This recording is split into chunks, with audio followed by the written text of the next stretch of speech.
ver a todas.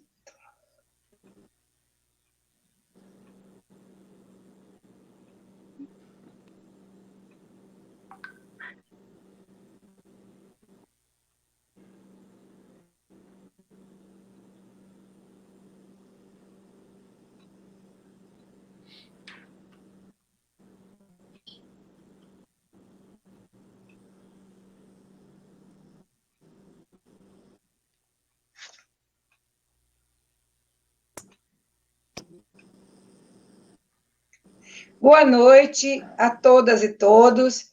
Primeiro, gostaria de agradecer a todos que estão conosco nesta primeira live de Curitiba, da PP Curitiba Sul. Promete ser a primeira de muitos tempos de pandemia. Conosco estarão hoje o professor Cláudio Lopes e a Wanda Santana, da direção estadual da PP Sindicato. A professora Wanda vai ser nossa mediadora. O professor Cláudio vai nos ajudar com as perguntas. Enfim, a professora Fátima. Isso, a professora Fátima está entrando aí novamente. A professora Fátima estará conosco. Ela é a nossa secretária-geral da CNTE e vice-presidente da Internacional de Educação da América Latina, IAL. Vai falar sobre os cenários e os desafios da escola pública na América Latina diante da pandemia. Eu passo agora para o professor Cláudio fazer uma saudação e, em seguida, a professora Wanda, que vai ser a nossa debatedora. Cláudio. Legal, professora Natália, boa noite. Boa noite a todas, boa noite a todos. Boa noite, professora Fátima, da CNTE, secretária-geral da CNTE. Boa noite, professora Wanda, da APP, e professora Natália, né?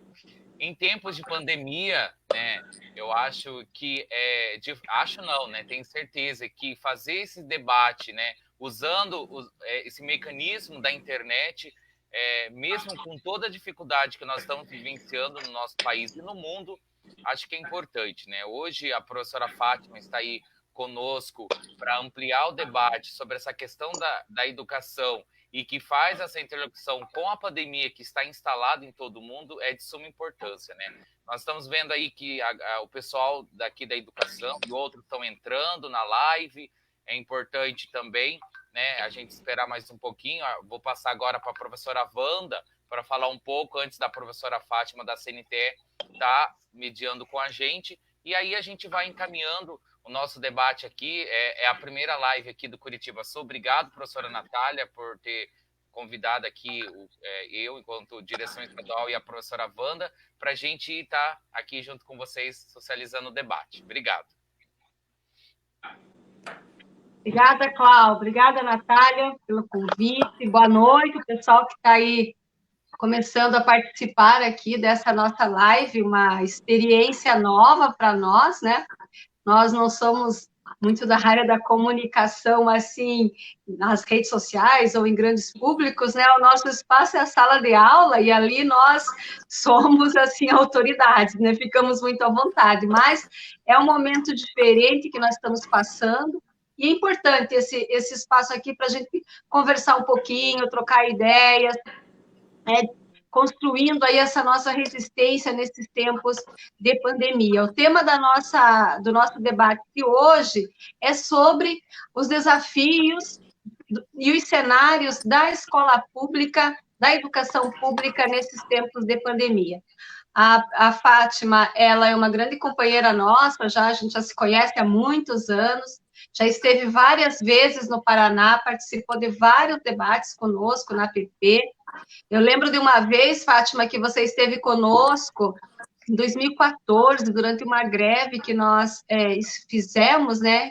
Uma greve importante, que nós conquistamos 1/3 de hora de atividade, conquistamos a equiparação salarial com os demais servidores do executivo, uma grande luta histórica nossa, da nossa confederação, e você estava conosco lá no acampamento, você fez uma fala, assim, muito significativa, me marcou bastante, fazendo aqui, né, dando uma de fã aqui, mas foi bem importante porque você trazia a questão da América Latina. Eu acho que, assim, nós hoje estamos falando muito sobre o Brasil nos nossos debates, tal, mas chega um momento assim que nós temos que olhar um pouquinho para fora do país. Então, o objetivo hoje desse nosso bate-papo é isso, de você contar um pouco, né, de como que a América Latina como um todo está enfrentando essa suspensão das aulas, como que os governos e como que nossos sindicatos, nossa categoria está também enfrentando essas aulas não presenciais, que estão, não é só no Brasil, que está essa realidade, e também os dados da pandemia. Como é que os governos estão lidando isso, né? Agrava, hoje o Brasil tem um número maior de casos, um número maior, infelizmente, de óbitos. Então, diante desse cenário todo, nós, a educação, né, praticamente estamos em casa, né, mas em casa, mas em atividade. Então, vamos conversar um pouco sobre isso, né? A ideia, né, Cláudia e Natália, é da gente ter um bate-papo aí de uns 40 minutos, mas nesse inteirinho as pessoas vão escrevendo ali no Face, vão compartilhando também, mandando sugestões, o Cláudio, eu, Natália, vamos tentando acompanhar. Vocês veem que na nossa tela aqui está passando mensagem e tal, já agradecemos o Cláudio, que nos ajudou, e agradecer ao nosso amigo conterrâneo da Fátima também, o Francisco Santos, professor, ele também passou as dicas, né, de como fazer, e aí nós estamos aprendendo, vivendo essa experiência nova. Obrigada, e a todos e a todas que estão aqui nos acompanhando, muito obrigada pela presença de vocês, e escrevam, gente, manda pergunta, façam seus comentários, e nós vamos, com o tempo, respondendo. A Leia também, que é da nossa assessoria de comunicação do Curitiba Sul, também está aí na retaguarda, dando o nosso suporte. E é isso, pessoal. Vamos lá, Fátima, agora é com você. Boa tarde, boa noite, né? Vocês são minhas companheiras de luta, e o Cláudio mais novo, né? Que chegou faz menos tempo. Companheiros e companheiras de luta e de destino. O destino nos colocou nos mesmos caminhos, nas mesmas trincheiras e nas mesmas lutas. E eu digo, eu sempre tenho orgulho e uma honra poder saber que a gente nos em todos os momentos que a história necessitou de nós, e na defesa daquilo que nós cremos, da educação pública, essa nossa defesa, né? Por um país mais justo, por um país soberano e tudo. Nos conhecemos já faz um bom tempo, né? Eu estou falando com vocês de um local que, se não fosse a guerra, aqui seria um outro país. Eu estou na fronteira do Brasil com o Paraguai, mas naquele Paraguai profundo. Não estou em Foz do Iguaçu. Eu estou em Coronel Sapucaia, na fronteira com o Capitão Bado. Então, é aquele Paraguai profundo, aquele Paraguai, né, que a gente só conhece o Paraguai muito pelo comércio, muito pela fronteira, muito por aquilo, né? Então, no Paraguai é um pouco mais distante daquelas fronteiras nossas, né? E se não fosse a guerra, isso aqui seria um outro país. E estou aqui já faz 20 dias, né? Minha mãe mora aqui, e a internet funcionou, que foi uma maravilha. E hoje, agora à tarde, começou a ter algumas falhas. Se por sair, eu retorno novamente, viu? Mas, gente, é um orgulho de ser convidada pela live da PP. Eu sou uma pessoa apaixonada pela América Latina e pelas causas nossas enquanto classe trabalhadora, e também entender que a gente extrapola as nossas fronteiras. A gente entender o nosso redor vai ajudar a gente a tomar melhores decisões dentro da nossa escola, dentro do nosso sindicato e também nas nossas relações de vida. Então, creio que hoje a gente vai bater um pouco a oportunidade de colocar o que não vai ser dividido antes da pandemia e depois da pandemia, porque as nossas vidas também vão ser divididas assim. Nosso registro vai ficar o que aconteceu antes e o que aconteceu depois. E esse vai ser um desafio para nós e agentes sindicais que temos que apontar o caminho, também enquanto educadores, viver esse novo momento. E hoje é o Dia Mundial da Educação. Então, fazer esse debate no Dia Mundial de Educação, reconhecido pela Unesco, por movimento sindical reconhecido pela Unesco, e debater a educação no processo, na pandemia, é também nos fortalecer nos...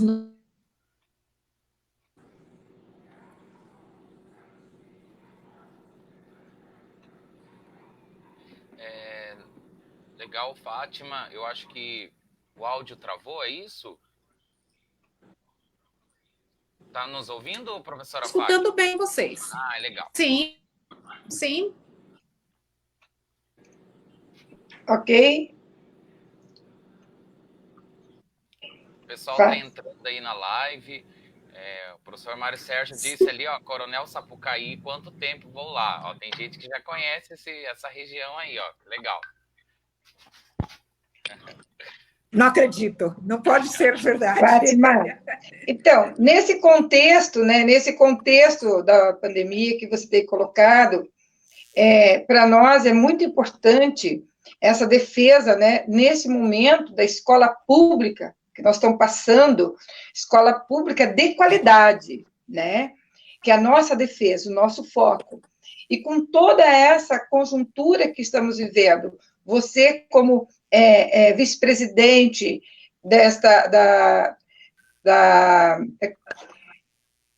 como que eu falo? Da EAA, IEAL, como que você vê? Você tem uma visão geral. A nossa visão é mais fragmentada, é mais de Estado, né? Mais localizada. Como que você poderia passar isso para a gente, esse cenário que está aí desenhado, que está aí na nossa frente? A Internacional de Educação da América Latina congrega todos os sindicatos da América Latina. Não tem nenhum país que não tenha os sindicatos dentro da Internacional da América Latina.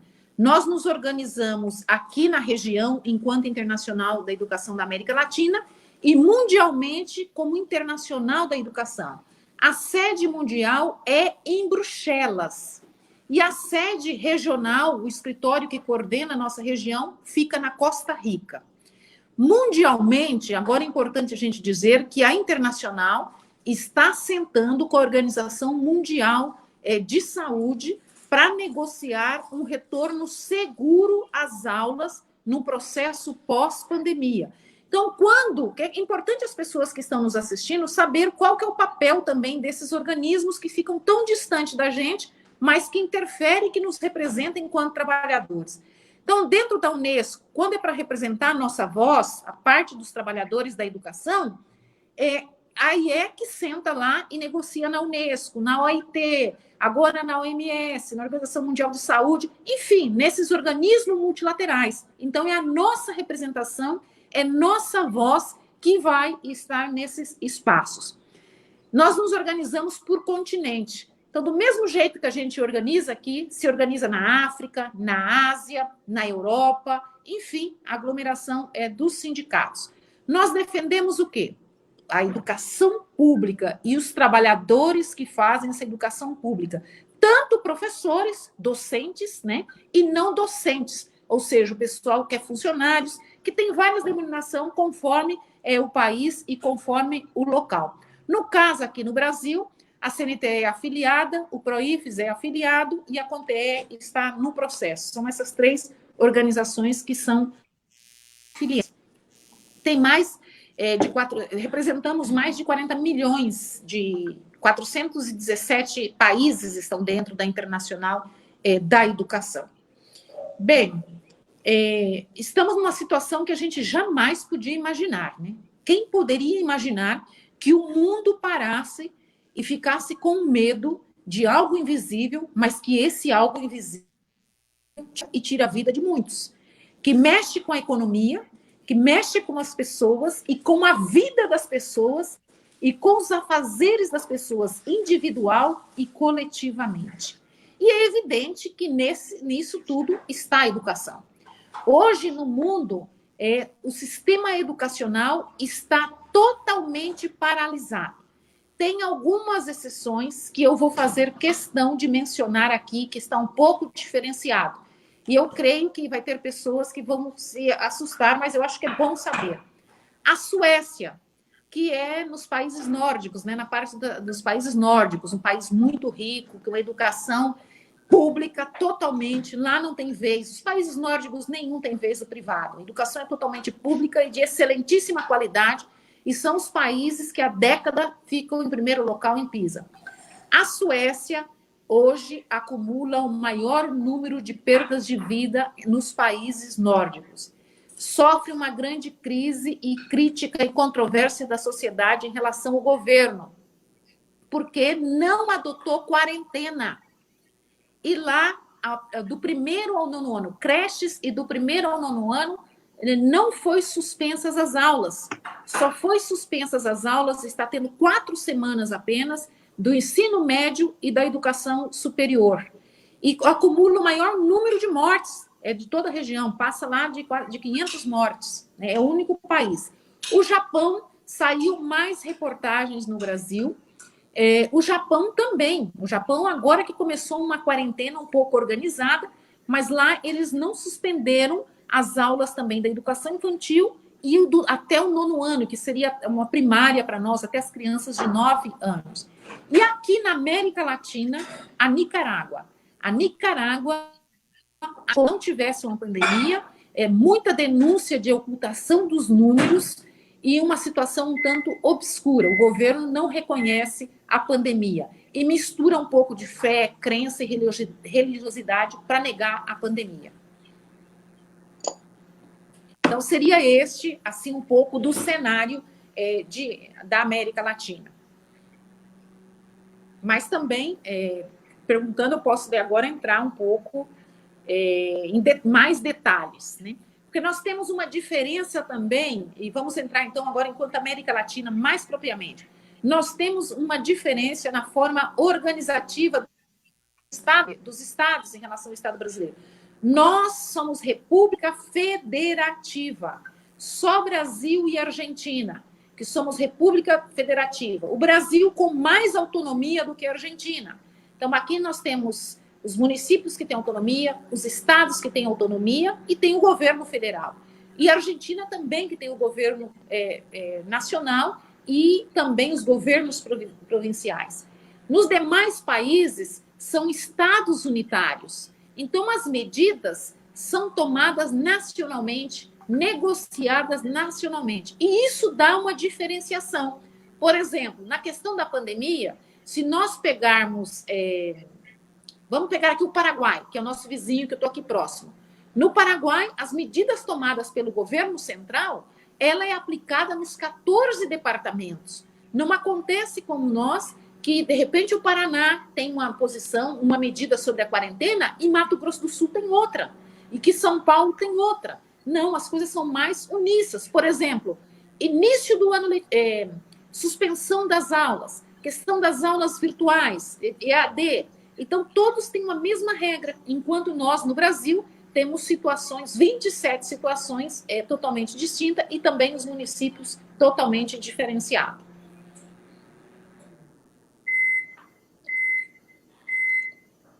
Wanda, vamos fazer, professora Fátima, nesse contexto todo, qual que é hoje os grandes desafios que estão aí para nós, enquanto dirigentes da educação? Quais são os grandes desafios? Vocês estão me escutando bem? Sim. Sim? Ok. Quais os grandes desafios enquanto dirigentes? Constatado, na pandemia, uma questão que não funcionou, não deu certo, é a educação à distância. Não vamos confundir educação à distância com o direito ao acesso às tecnologias virtuais. Não vamos confundir uma coisa com outra. E também ter as ferramentas tecnológicas como um instrumento para a educação no sentido de aprimoramento e não como um processo de intermediação da educação. Ou seja, você vai usar a internet, você vai usar as ferramentas tecnológicas como um complemento do processo ensino-aprendizagem, processo educacional, dentro de uma unidade escolar, quer seja desde a primeira infância até a universidade.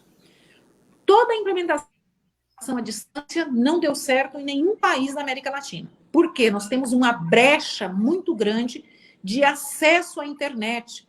Né? Antes da crise, nós não estávamos uma maravilha no Brasil e nem na América Latina. A gente já estava com a questão do desemprego muito alto, questão econômica muito difícil, né? Uma situação totalmente dispar na América Latina, a falta de governos autoritários, né, como em El Salvador, como em Honduras, que desde o golpe não sai do autoritarismo governamental.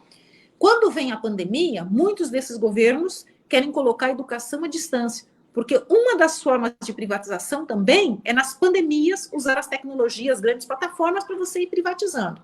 Não deu certo, porque as pessoas não têm acesso à informática, não têm acesso à internet, não têm computador, não têm acesso às plataformas, enfim, isso é uma realidade na América Latina que eu diria que já está constatada. Então, qual que é o nosso desafio nisso? Dizer, olha, a educação ela tem que ser presencial dos nossos saberes, dos nossos fazeres, é dentro da unidade escolar, é dentro essas ferramentas tecnológicas, elas são complementares. E este período, o que foi utilizado, tem que servir como um processo complementar e quando voltar à normalidade, todo o processo de ensino-aprendizagem, currículo, ser recuperado. Esse é um desafio para nós negociarmos enquanto sindicato, para os nossos professores, para os nossos alunos que estão dentro das escolas. O outro desafio nosso, nada será como era antes. A IE está colocando diretrizes para voltar, e quando voltar, é garantir segurança. Não importa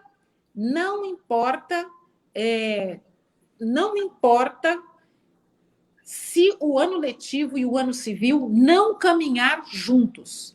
Se ele não caminhar juntos, se o aluno tinha que ser alfabetizado em março e vai ser alfabetizado em setembro, isso não faz diferença. Então, a gente também tem que readequar o ano letivo com o ano civil. Isso é um desafio para o Brasil e para toda a América Latina. Os governos têm tomado decisões unilateral. O único país que tem sentado com o sindicato e todas as medidas educacionais que tem tomado está sendo negociada com os sindicatos é a Argentina. A Argentina também está usando a ferramenta de educação à distância.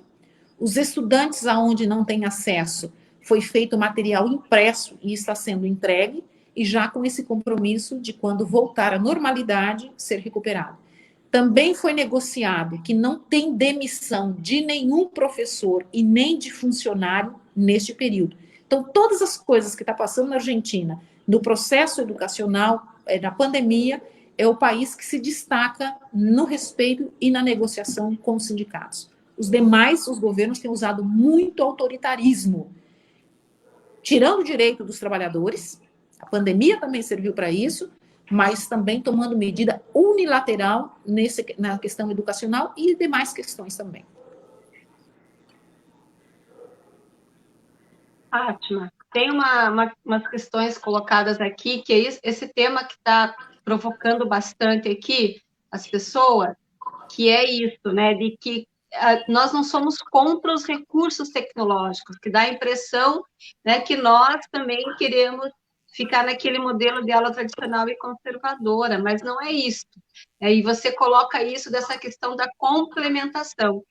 E as pessoas perguntam assim, mas qual que é a posição que o sindicato tem? Qual que é a proposta do sindicato?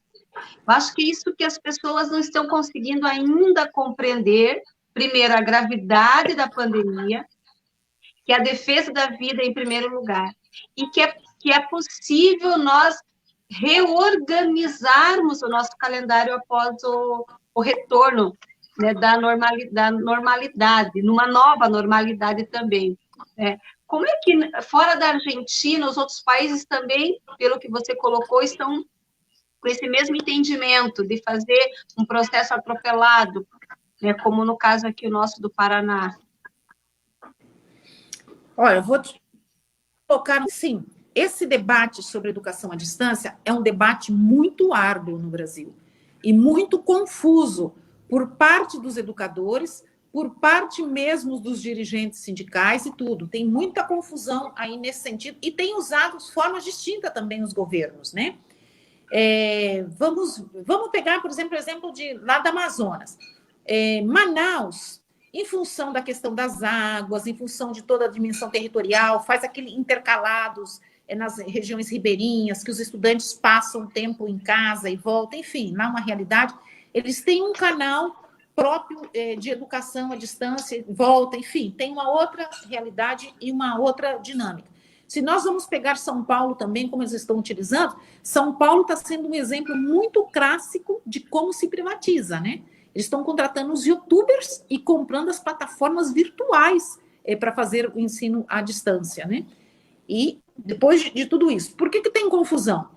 Porque a reforma do ensino médio já prevê um percentagem de que seria educação à distância. A pandemia acelerou algo que nós íamos segurar uns 5 anos para vir a acontecer. A pandemia acelerou a questão da educação à distância.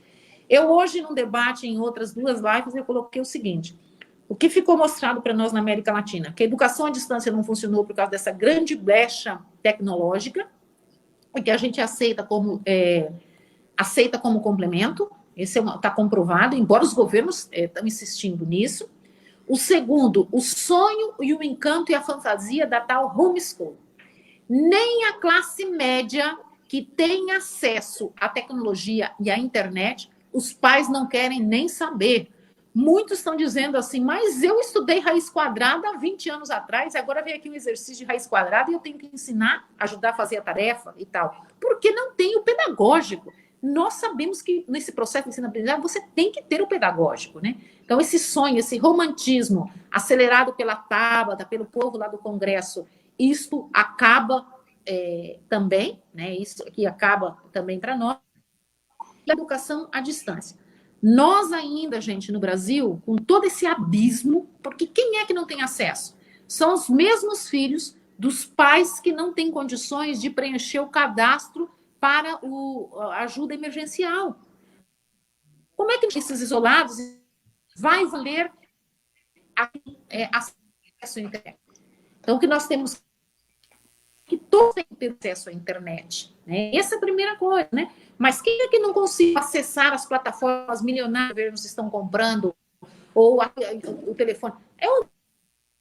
Os mesmos filhos da trabalhadora que nem sequer tem CPF para poder preencher o cadastro para emergencial. Se nós vamos países da América mais pobres, vamos pegar Honduras. Honduras, a informação que o presidente do sindicato colocou lá, são 20% só dos estudantes que têm acesso à internet. No entanto, o governo também comprou uma plataforma da Microsoft e diz que isso vai valer como educação à distância e não querendo fazer totalmente a substituição. El Salvador também passa pelo mesmo problema. E na questão dos direitos na região, o que nós estamos vendo é a demissão.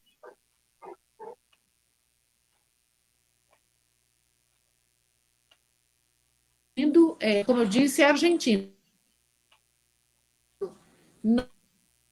Dos temporários em redes municipais e mesmo em redes estaduais.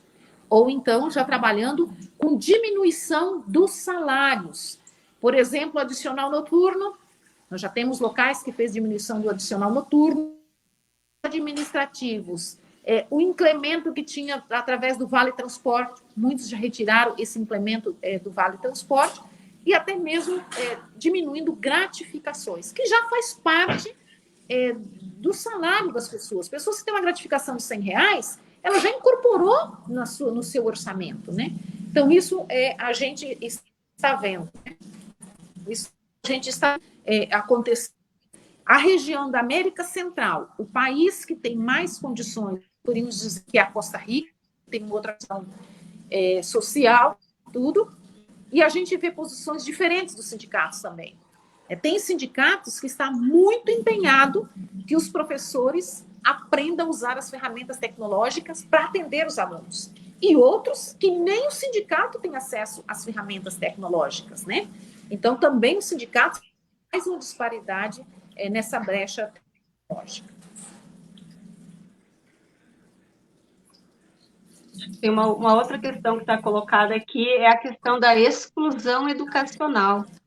E hoje o Conselho Nacional de Educação fechou o documento sobre as diretrizes para o calendário escolar em tempos de pandemia, e nós vemos com muita preocupação, nós, sindicato, movimentos sociais, nós que somos progressistas e que temos um apreço muito grande pelas conquistas que foram difíceis na Constituição de 88, que garantiu a educação enquanto direito universal. E hoje, uma grande preocupação nossa é exatamente isso, né? É você criar um modelo, mesmo que na excepcionalidade, mas é um modelo excludente. Então, como que nós vamos compensar isso, né, no retorno? Como é que nós vamos garantir esse processo sem a exclusão? Acho que na nossa avaliação, nós temos debatido muito isso, do quanto isso é preocupante, do quanto isso é perigoso, você, a partir dessa pandemia, como você colocou, o retorno pós-pandemia com uma grande exclusão educacional. Acho que você também tem um acordo, né, nesse entendimento, né, Fátima? Sim. Olha, a Paola e o Jean, eu estou vendo... Olha, vocês são fantásticos. Eu estou aprendendo que também os comentários aparecem aqui para me ler, viu? Mas a Paola e o Jean faz comentários aqui que vale a gente ressaltar, né? Não são só os pais que estão exaustos, também os professores, gente. Porque, olha, o Clau aqui é o mais jovem de nós. Então, tem outra relação com as ferramentas tecnológicas. Mas nós que já temos umas quantas juventudes acumuladas e temos uma experiência, as ferramentas tecnológicas, nós temos uma outra forma de interagir. E os professores, né, estão sofrendo muito para atender às exigências, né? E daí quem vem ajudar? É o neto, é o filho e tal, porque agora tem que fazer uma live com uma aula tal de português, e ensinar e mandar para os estudantes e para os alunos, né? Então, também tem exaustão de ambas partes, né? Dos estudantes também, das crianças, né? Que além de ficar em casa e tudo, dos pais que não têm o pedagógico, que não tem condições de ajudar nem na tarefa, né? Não tinha condições de ajudar. Agora, você imagina ensinar conteúdo novo, né? Que também tem diferenciação. Uma coisa é acompanhar a tarefa, ver se fez e tal, né? A outra é ensinar uma regra gramatical, a outra é ensinar, né, um processo e tudo, né? Então, essa exaustão é também por parte dos educadores, é por parte também dos estudantes, por parte dos pais. Eu creio que os pais vão se juntar conosco contra essa questão da educação à distância e também com essa tal de homeschool. Né? Eu acho que, para nós, os sindicatos, e daí, voltando aqui lá, qual é o nosso desafio de dirigente? É, nesse processo de pandemia, ganhar mais gente para a nossa causa, né? De não ser só aqueles que somos contra, mas ser daqueles que dialogam e que representam os interesses daqueles que são nossos objetos, né, de trabalho, que são os estudantes. Olha, Wanda, desde o golpe, o Conselho Nacional de Educação foi tomado por pessoas de interesses privados. Quem está lá dentro são os interesses da Fundação Lehman, são os interesses dos grandes grupos editoriais e são os interesses daqueles que querem recursos públicos para fazer os seus negócios privados. Então, todas as medidas que o CNE tomou, ela foi no sentido de favorecer algum negócio privado.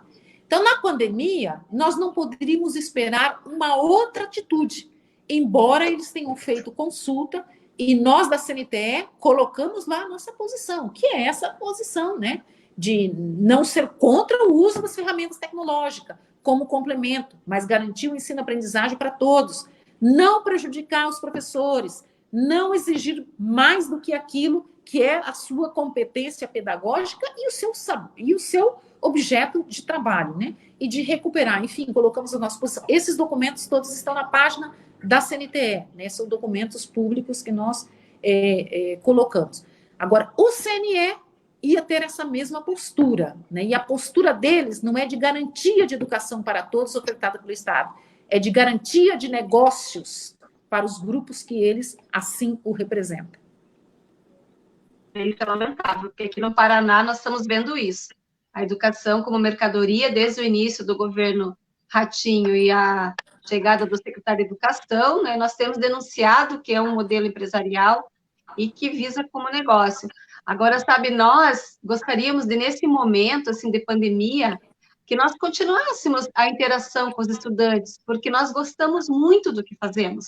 Então, era um momento que nós poderíamos ter um contato através de troca de experiências, de troca de leituras, troca de vídeos, de fotografias, de relatos.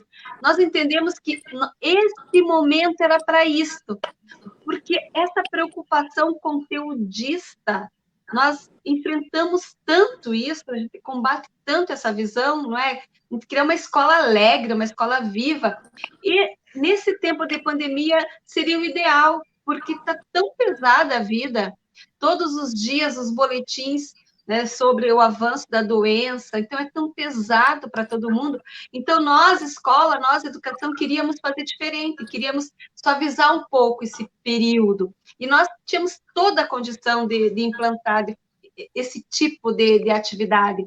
Não precisava valer nota, não precisava contar carga horária, mas nós não perderíamos o contato com os estudantes, com as famílias, e também nós continuaríamos um processo formativo, porque a formação não se dá apenas com aquele conteúdo, com aquela grade. Aqui no Paraná, tem as aulas pela TV, são aulas de segunda a sexta-feira, reproduzindo as aulas da escola, naquele tempo da escola, para uma tela de TV, ou de computador, ou de celular.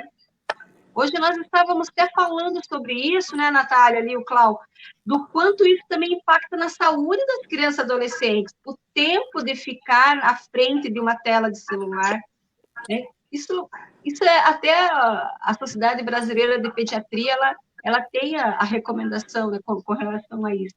Então, esse momento ele poderia ser usado por isso. E o calendário escolar, como diz o professor Luiz Carlos de Freitas, que nós também conversamos com ele recentemente, pode se juntar com 2021, a gente podia fazer um ciclo diferente de calendário. Então, isso também, esse momento nos desafiaria, mas os interesses, né, mercadológicos e financeiros, eles atropelaram tudo isso, e a nossa preocupação com os nossos estudantes está muito grande. Se nós defendemos que a gente cuide desses nossos estudantes, nós queremos nos encontrar todos de novo no retorno disso, mas nós, isso que você traz, que a Paola colocou também, né, de trazer a família para a família perceber que poderia fazer de uma outra forma. Isso é um desafio também entre os nossos desafios para dialogar aí com a nossa sociedade. Nós não aguentamos ficar na frente de uma tela, a gente fica aqui nas nossas lives já falando, não pode passar de 1 hora, porque o pessoal não consegue acompanhar, não sei o quê. Quando manda um vídeo nos nossos grupos, se a gente olha que o vídeo tem 2, 3 minutos, né, a gente não gosta muito. Então, também criar essa outra dinâmica. E aí também tem uma informação nova. Hoje saíram 2 resoluções aqui do governo do estado, e uma delas, ela tira a nossa categoria do isolamento social, vai tirando aos poucos. Tem um decreto que determinou isolamento social a partir do dia 20 de março, mas hoje saiu uma resolução em que os agentes 1 e 2 e as pedagogas e pedagogos vão para a escola fazer plantão para orientar os estudantes na retirada do material impresso e do uso da sala de informática e de outros equipamentos da escola, para aqueles e aquelas que não têm acesso a isso em suas casas. E aí pega um segmento nosso e coloca na exposição, no momento em que essa doença está em crescimento no país, isso os dados estão mostrando.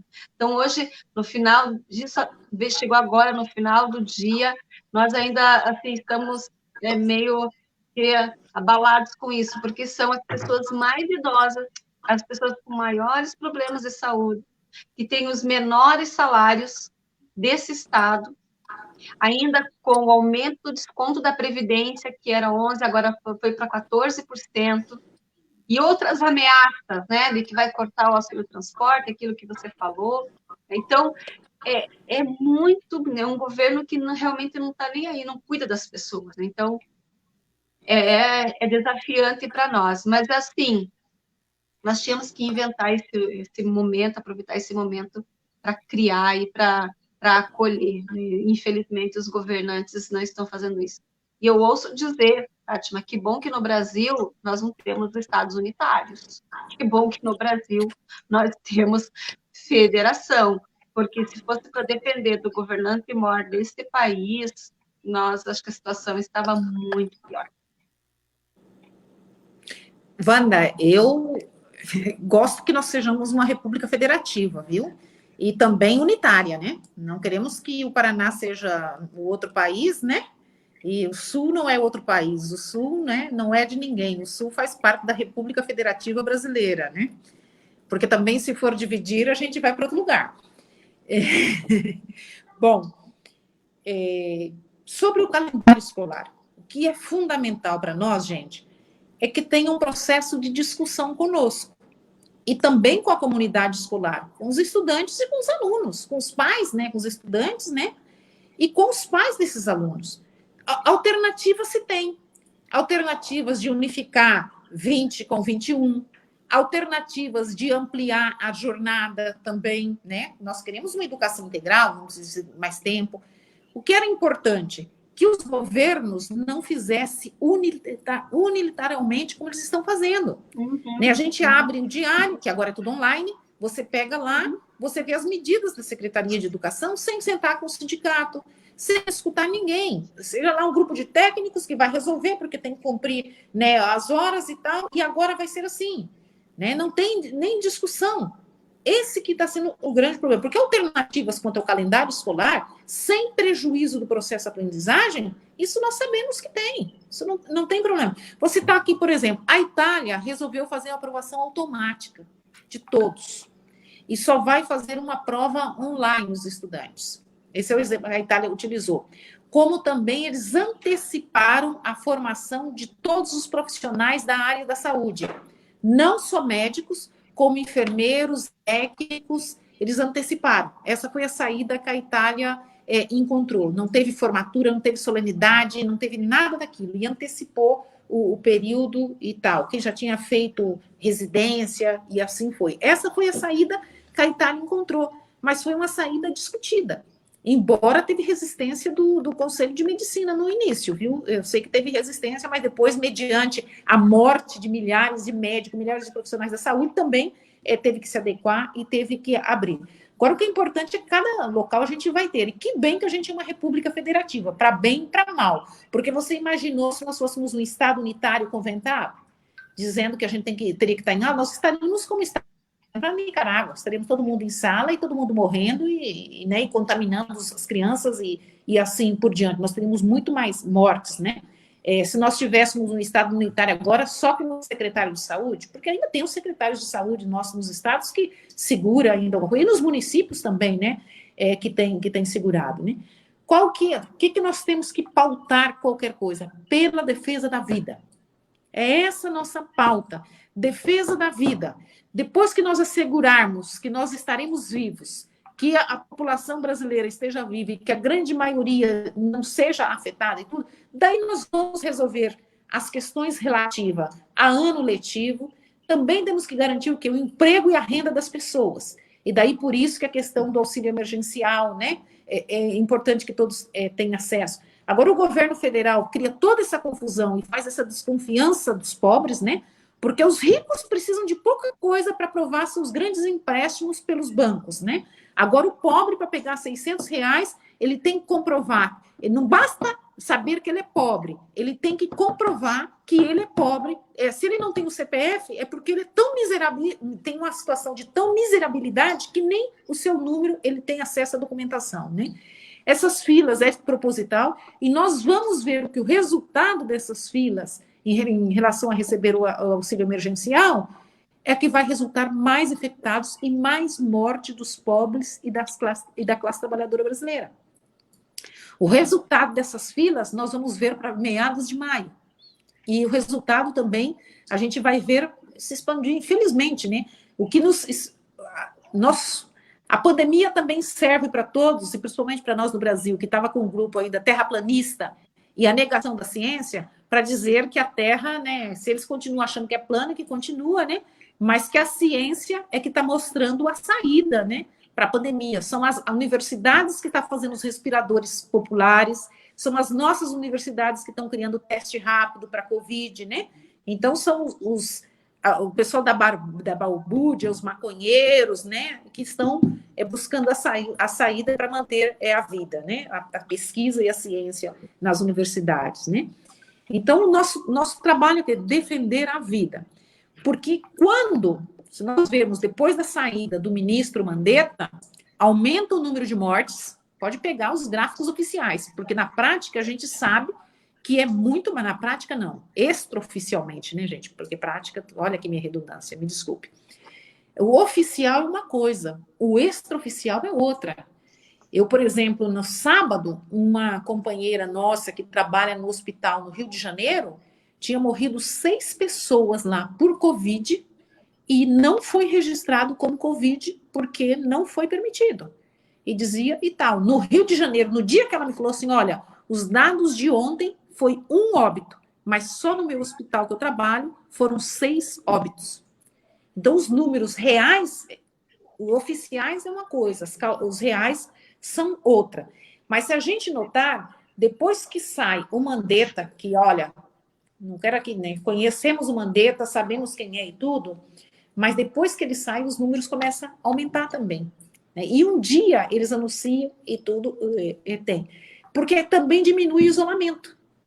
Diminui o isolamento das pessoas. E diminuindo o isolamento, é evidente que mais pessoas estão contaminadas e assim por diante. Né?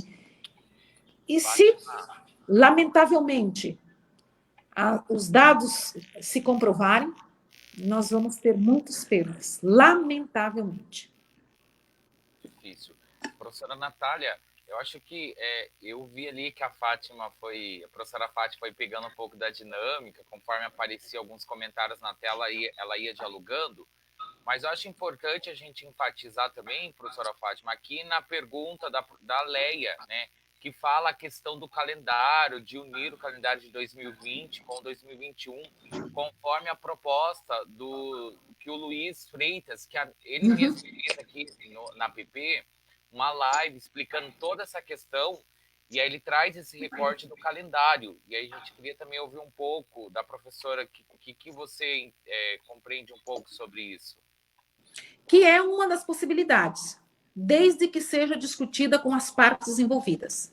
Essa é uma possibilidade. Como também você pode prorrogar o ano letivo. Então, você pode juntar 20 com 21, você pode prorrogar 20 para terminar mais à frente, porque nós não sabemos quando é que vai voltar. O que está para nós, nacionalmente, o que está colocado é que o mês de maio não volta, viu? Embora muitos governos colocou até o dia 18, até o dia 20, mas se for seguir as previsões que tem relacionadas à saúde, nós vamos ter um maio ainda sem o retorno às aulas.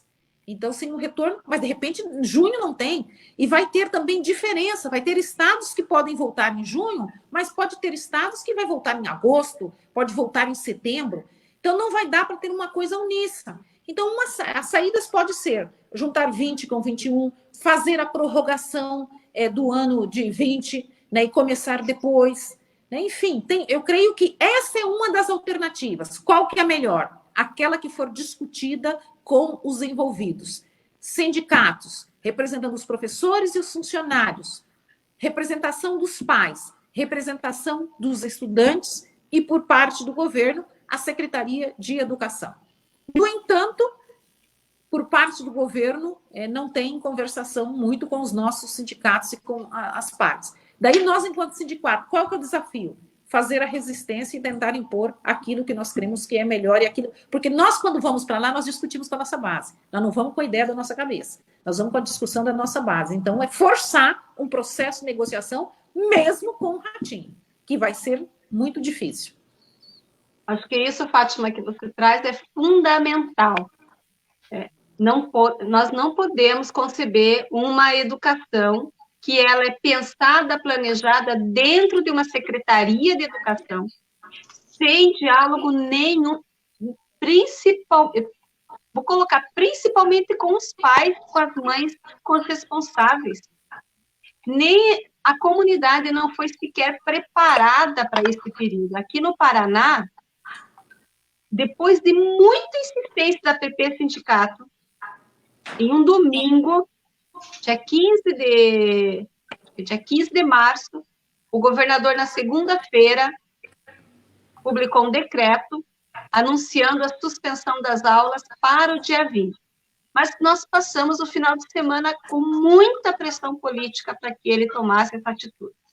O que reforçou a nossa posição, a decisão da Universidade Federal do Paraná e das universidades estaduais, de suspenderem o calendário também a partir, umas do dia 16, outras 17 de março. E dia 20 o governo suspende, e aí os municípios seguem o governador e suspendem também na rede municipal. Muito bem. Ele decretou recesso escolar.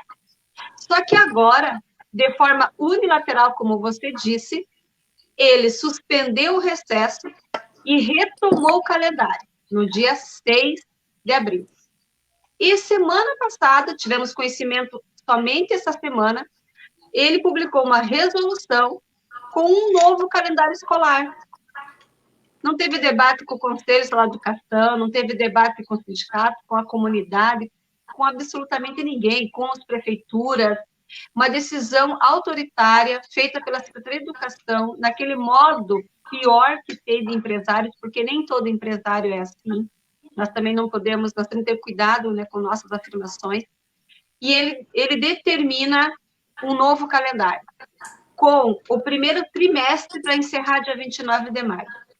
E agora, hoje, já saiu agora mais uma orientação, acabei de receber, obrigada aí, Paola, que mandou, acabei de receber uma orientação de como registrar a frequência, as ausências dos estudantes, como registrar a avaliação, como fechar aqui, né, o livro de registro de classe online. E na orientação, eles consideram uma normalidade de que todos acessaram as ferramentas no dia 6 de abril, todos 100%, e que está tudo correto. Nós temos pesquisa, nós temos dados, 10% dos estudantes estão acessando a tudo isso. O próprio secretário falou que 70% somente do corpo docente conseguiu acessar. Então, esse autoritarismo, ele tem uma marca. E no dia a dia, nós estamos vendo. Então, olha aí, ó, dia 28 de abril sai a orientação 04 sobre o preenchimento do livro de registro de classe online, e com aquele ar, né, que todo mundo já conhece, né, pessoal? Lança pauta, vou dar pauta, se não preencher, leva pauta, e não sei o que e tal. As ameaças, infelizmente, de quem não tem argumentos para vir para o debate e que não entende nada do que é gestão democrática. Ai, a gente fica indignada, mas é uma indignação também que nos move e sabermos que estamos no caminho certo. E é importante isso, sabe? Queria dizer isso para os pais, para as mães, para os estudantes que estão nos assistindo, que nós vamos lutar até o fim, nós vamos lutar com muita força, com muita garra em defesa de uma educação de qualidade, não isso que está acontecendo, e que nós vamos fazer de tudo, porque tem muitos excluídos desse processo, muitos. Esses que estão recebendo R$600, já são pais. Aqueles que são obrigados a voltar ao trabalho no comércio, quem que acompanha os filhos e as filhas dessas famílias? Não tem. Então, assim, nós estamos, assim, cada vez que a gente lê mais uma decisão autoritária do governo, mais reforça a nossa posição de que nós estamos certos, né? Já dizia Paulo Freire, né? Não adianta, não tem outro caminho a não ser viver a nossa opção.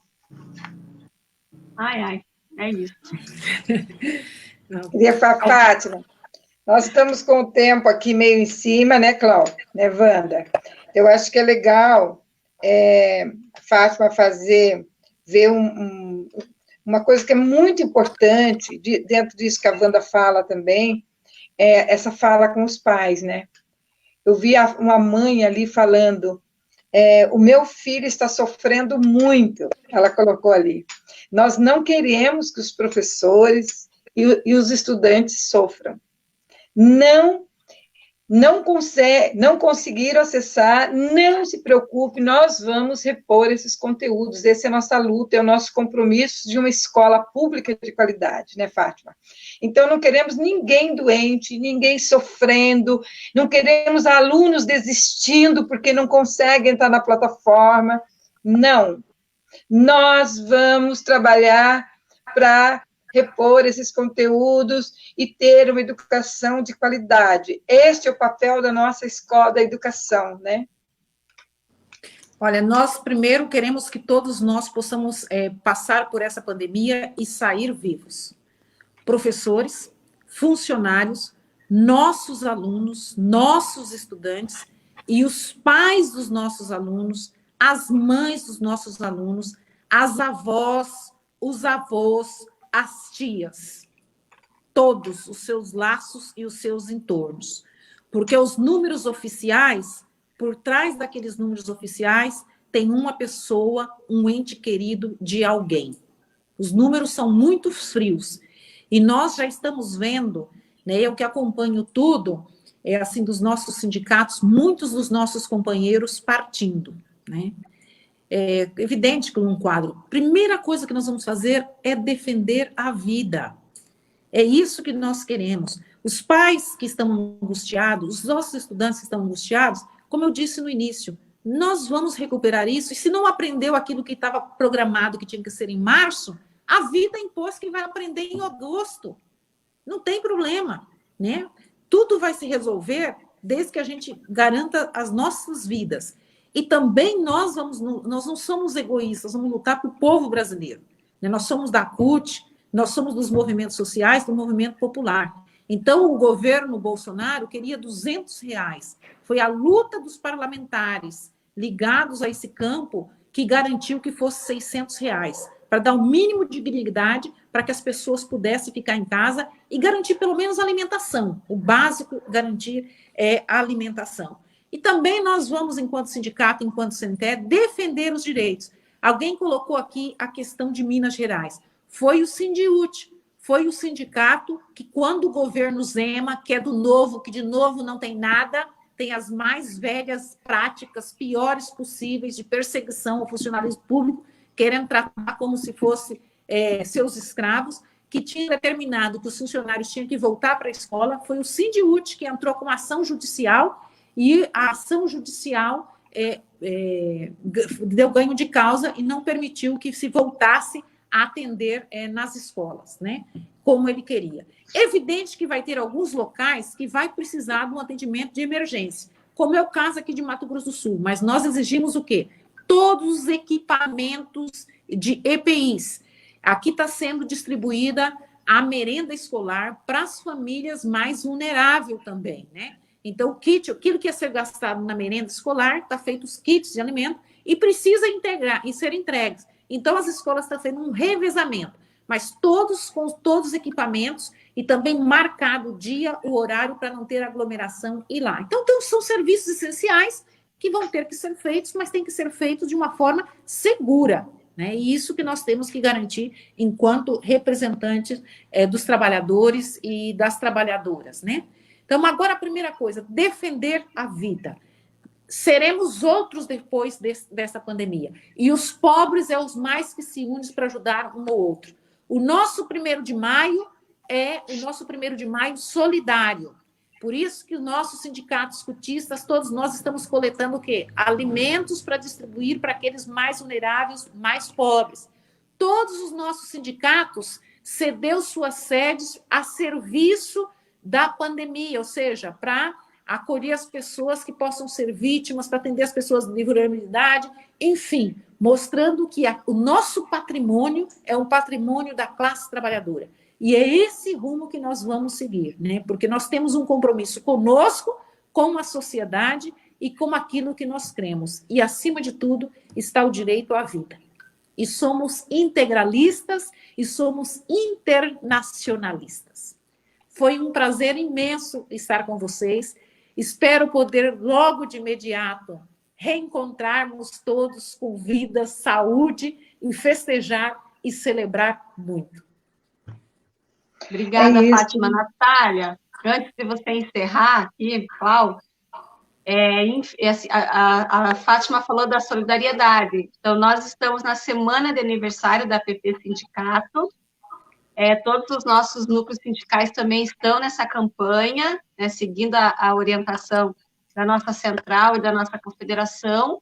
Hoje à tarde, ali na frente da sede estadual, tinha uma banquinha com todos os cuidados, né, de higiene e de saúde, mas é necessário, né, nesse momento, para ter esses pontos de coleta para distribuição. Também nós adquirimos máscaras, e foram 35 mil máscaras, estamos distribuindo também essas máscaras para profissionais da saúde, para a população, marcando isso, né, que nós somos solidariedade, nós defendemos a vida, por isso nós estamos, assim, nessa linha de atuação. Mas, bem, como sempre, né, esses governos nos surpreendem, estou falando da Semana das Resoluções, amanhã volta para a Alep o PL 189, que extingue as carreiras de agente educacional 1 e 2. Nós conseguimos derrotar esse PL no início da pandemia, e agora, em sessões virtuais, onde os deputados estão à distância, onde está fechada a Alep, nós não temos condição de participar fisicamente, amanhã volta a pauta. Então, quero pedir aí para toda a nossa categoria, mandar WhatsApp para os deputados e deputadas, mandar e-mails, não ao PL 189. Não ao PL 189. Exatamente no dia 29 de abril, quando faz 5 anos daquele massacre que aconteceu no Centro Cívico, quando estávamos lá para defender os nossos recursos da nossa Previdência, do Estado. E o governo Richa fez aquele massacre. Não foi confronto, foi massacre. Amanhã faz 5 anos, nós fazemos a memória, né, para que não se repita, né, como tragédia, mas já temos essa notícia aí para amanhã, então o PL 189, que extingue vários cargos de carreira do Estado. Significa o quê? Que, a ser aprovado, não haverá mais concurso público para funcionário e funcionária de escola no Paraná. Então, isso, nossa bandeira, nós resistimos e lutamos muito. E um governo covarde se apropria de uma pandemia para retirar direitos e para acumular, né, recursos para os cofres públicos, né, que não retornam para a população em serviços. Pelo contrário. Então, mais uma vez, convocamos a nossa categoria para fazer uma grande mobilização, né, nas redes sociais, e-mail, WhatsApp para os deputados. Nós vamos disponibilizar para pressionar, para votarem contra o PL 189. É isto, agradeço o convite, né, da Natália, de participar hoje dessa histórica, né, live do nosso Núcleo Sindical Curitiba Sul. Eu sou do Núcleo Sindical de Paranaguá. Um abraço, quem é do Litoral, que está acompanhando. Divulguei também no Litoral. Muito obrigada, Fátima, pela tua presença conosco, mesmo à distância, bem distante, mas tivemos muito juntos ano passado, né, em todas as nossas atividades de resistência e de luta pela democracia, e com muitas atividades em Curitiba, e você sempre presente. Muito obrigada por tudo, pela força. Obrigado, Cláudio. Nosso menino jovem aqui. Obrigada a todo mundo que acompanhou, muitas mensagens, bem legal. Pessoal de vários núcleos sindicais aí participando, escrevendo, e a live fica aí, né, gravada, e a gente pode ver outras vezes. Mas, assim, obrigada a vocês aí, desculpa alguma coisa, que é a nossa primeira vez aqui. Mas muito obrigado mesmo, estou bem contente com esse nosso encontro. A tecnologia também nos aproxima. A próxima estaremos melhor, gente. A primeira, a próxima a gente... Então, Em nome do núcleo da APP Curitiba Sul, quero agradecer, um beijo no coração de cada um de vocês. Nós estamos aí na campanha de solidariedade, 73 anos da APP, e também amanhã, né, 29, isso que a Wanda falou, 29 de abril, os 5 anos de massacre, relembrar essa história, né? A gente não comemora, a gente relembra a nossa luta, a nossa resistência. E nós também estamos com a doação de 1.000 máscaras para o Hospital o HC, Curitiba Sul está doando, né? 1.000 máscaras para o HC, mais 1.000 máscaras para o Hospital do Trabalhador, são os 2 hospitais públicos que nós temos em Curitiba, também fazendo a doação de cestas básicas, e é isto. E o professor que quiser contribuir nessa solidariedade da APP dos 73 anos, é ali a partir das 14 horas, né, Wanda, Cláudia? Às 14 horas, ali na sede da APP, na Avenida Iguaçu, tá? Quem quiser ajudar, contribuir com a alimentação, com a roupas, é lá, o nosso ponto de encontro, de arrecadação. Fátima, um grande beijo, muito obrigado, Cláudia, Wanda, e quero convidá-los todos para terça-feira, novamente, vamos fazer as sugestões aí de uma temática, o que é importante, que vocês gostariam que nós pudéssemos trazer aqui nesse horário, né, às 19 horas, terça-feira, na próxima terça-feira. Um grande beijo. Cláudia, tchau, Cláudia. Cláudia. Fala, Cláudia. Estou aqui na luta. Professora Fátima, gratidão pela sua contribuição, tá? Muito importante aqui interagindo com o debate, né? Eu acho que neste momento o debate é da defesa. Tá baixinho, Cláudio. Tá baixinho? Tá, fala mais alto. Neste momento é importante, acho que você deixou muito claro aqui, o debate da defesa da vida, e é isso, nós queremos passar por toda essa turbulência vivos e para continuar na luta, defendendo a nossa saudosa escola pública e de qualidade para todos e todas. Então, muito obrigado, a gente agradece muito aí. Eu sou da direção estadual, mas o meu núcleo é o Curitiba Sul, então eu fico muito feliz de estar aqui também, socializando com vocês. Agradeço mais uma vez a professora Natália. E dizer que hoje foi a primeira live aqui do Curitiba Sul, foi muito legal mesmo. A professora Natália disse aqui que haverá todas as terças-feiras, então toda terça-feira vai ter novidade aí para o pessoal. E é importante, nesse momento de pandemia, a gente se apegar aí a essas contribuições para a gente voltar muito mais firmes e resistentes lá na nossa realidade das nossas escolas e no nosso ambiente de trabalho. Obrigado, professora Fátima, gratidão mesmo. E obrigado por todos e todas que estão nos assistindo. Grande beijo, um abraço. Tchau. Boa noite. Boa noite. Boa noite.